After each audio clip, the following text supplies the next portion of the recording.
할렐루야. 오늘도 새벽 묵상으로 하나님의 말씀 앞에 그리고 기도의 자리로 나오신 여러분 한 분 한 분을 주님의 이름으로 축복합니다.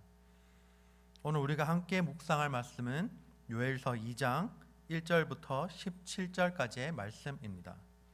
그 중에서 제가 12절부터 17절까지만 읽도록 하겠습니다. 여호와의 말씀에 너희는 이제라도 금식하고 울며 애통하고 마음을 다하여 내게로 돌아오라 하셨나니 너희는 옷을 찢지 말고 마음을 찢고 너희 하나님 여호와께로 돌아올지어다. 그는 은혜로우시며 자비로우시며 노하기를 더디하시며 인애가 크시사 뜻을 돌이켜 재앙을 내리지 아니하시나니 주께서 혹시 마음과 뜻을 돌이키시고 그 뒤에 복을 내리사 너희 하나님 여호와께 소제와 전제를 드리게 하지 아니하실는지 누가 알겠느냐. 너희는 시온에서 나팔을 불어 거룩한 금식일을 정하고 성회를 소집하라. 백성을 모아 그 모임을 거룩하게 하고 장로들을 모으며 어린이와 젖 먹는 자를 모으며 신랑을 그 방에서 나오게 하며 신부도 그 신방에서 나오게 하고 여호와를 섬기는 제사장들은 낭실과 제단 사이에서 울며 이르기를 여호와여 주의 백성을 불쌍히 여기소서. 주의 기업을 욕되게 하여 나라들로 그들을 관할하지 못하게 하옵소서. 어찌하여 이방인으로 그들의 하나님이 어디 있느냐 말하게 하겠나이까 할지어다. 아멘. 오늘 우리에게 주신 말씀을 위해서 함께 기도하겠습니다. 하나님 아버지, 은혜를 감사합니다. 이 새벽 시간 하나님 앞에 주의 말씀을 듣기 위하여 하나님 이 자리 가운데 나왔습니다. 하나님, 우리에게 하나님의 말씀을 들을 수 있는 길을 열어주시고 우리 마음 가운데 좋은 밭에 마음을 주셔서 하나님의 말씀이 우리의 마음밭에 심겨질 수 있는 귀한 시간 되게 하여 주시옵소서. 하나님의 말씀에 능력과 힘이 있음을 믿습니다. 오늘 하루를 말씀으로 살아낼 수 있는 힘을 우리 가운데 더하여 주시옵소서. 감사드리며 예수님 이름으로 기도드립니다. 아멘. 오늘 우리에게 주신 말씀을 가지고 하나님의 마음이라는 제목으로 함께 은혜를 나누도록 하겠습니다. 오늘 말씀은 요엘서 2장 1절부터 17절까지의 말씀인데요. 이 말씀을 두 부분으로 나눌 수 있습니다. 1절부터 11절까지가 재난에 대한 묘사 부분이라면 12절부터 17절까지 오늘 제가 읽어드린 이 부분은 회개를 촉구하는 부분이라고 할 수 있을 것입니다. 오늘 본문 말씀은 재난에 대한 구체적인 대처 방안에 대해서 말하고 있지는 않습니다. 이미 오늘 말씀에 나온 이 재난의 수준이 인간이 어떻게 할 수 있는 그 정도를 벗어난 수준이기 때문입니다. 하나님께서 일으키시는 대재난 앞에서 인간들이 무엇을 할 수 있을까요? 이러한 상황 가운데에서도 요엘 선지자는 좌절하지 않고 이스라엘이 이제 무엇을 해야 하는지, 이 사태를 어떻게 극복해야 하는지 우리 가운데 들려주고 있습니다.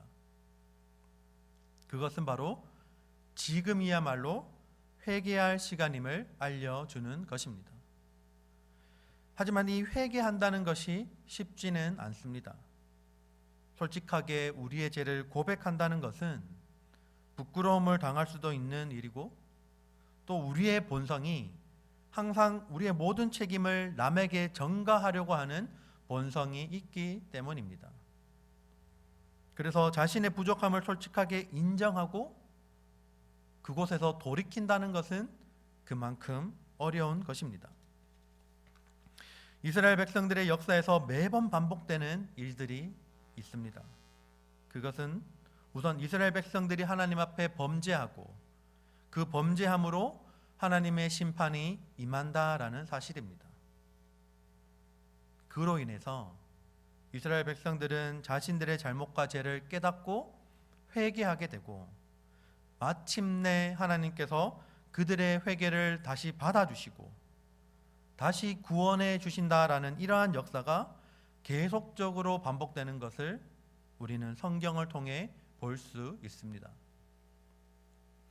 과거에 애굽에 내린 메뚜기 재난 속에서 애굽을 심판하시는 하나님을 만난 것처럼 이번 메뚜기 재난도 이스라엘을 회개시키기 위해서 징계하시는 하나님을 만나게 되는 것입니다.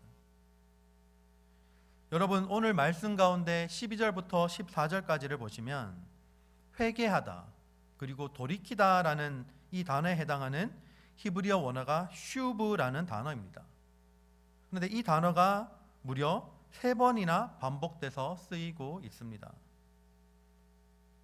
이 말은 무엇이냐면 바로 오늘 말씀 가운데 얼마나 회개를 강조하는지 우리가 알 수 있는 대목입니다.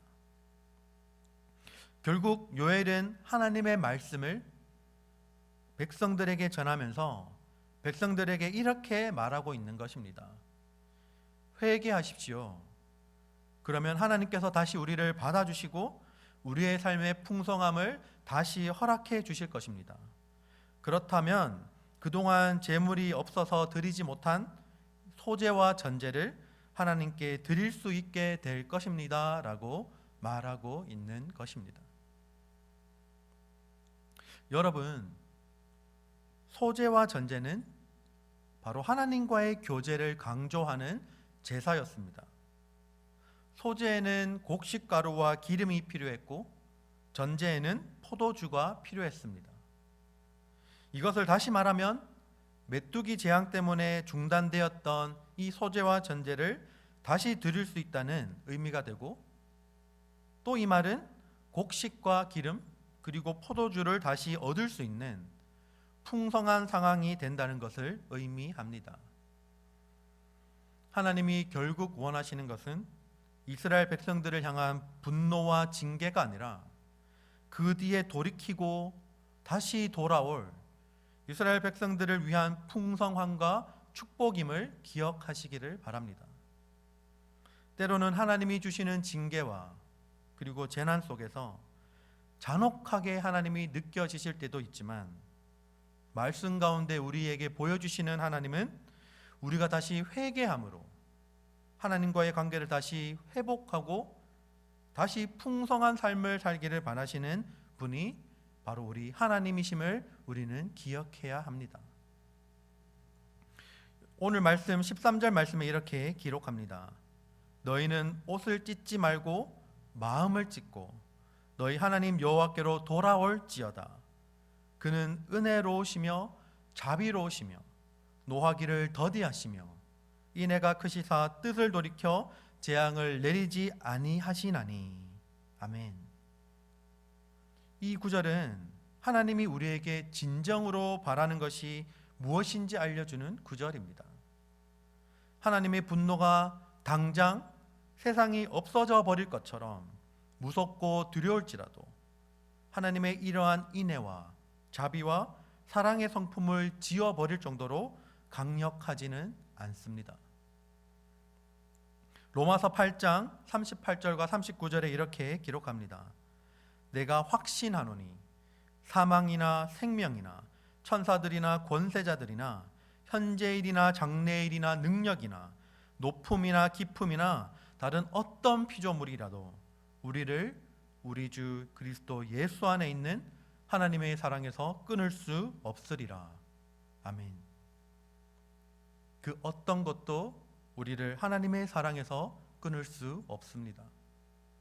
오늘 말씀을 통해 여러분들의 인생에서 이러한 하나님의 사랑을 경험하며 사시기를 축복합니다. 그러기 위해서는 우리는 스스로를 향한 철저한 자기 부인이 먼저 이루어져야 합니다.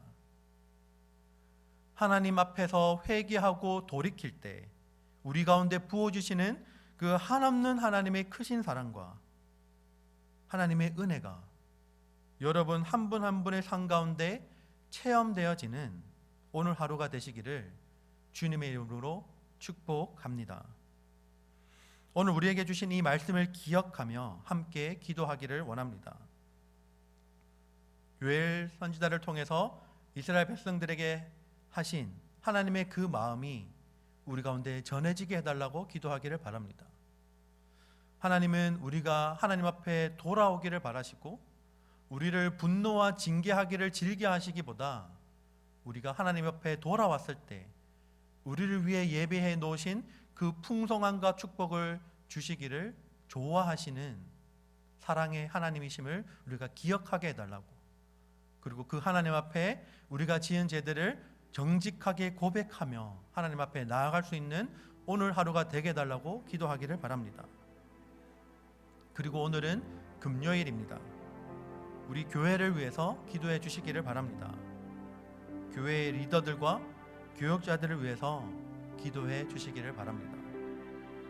먼저는 우리 세우신 담임 목사님을 위해서 기도해 주실 때 성령의 능력으로 모든 사역들을 잘 감당하게 해달라고 기도해 주시기를 바랍니다. 그리고 또 교역자들과 또 당회와 기관과 위원회와 각 부서가 모든 이들을 섬기고 있는 모든 하나님의 백성들에게 하나님의 은혜를 부어주시도록 함께 기도해 주시기를 바랍니다.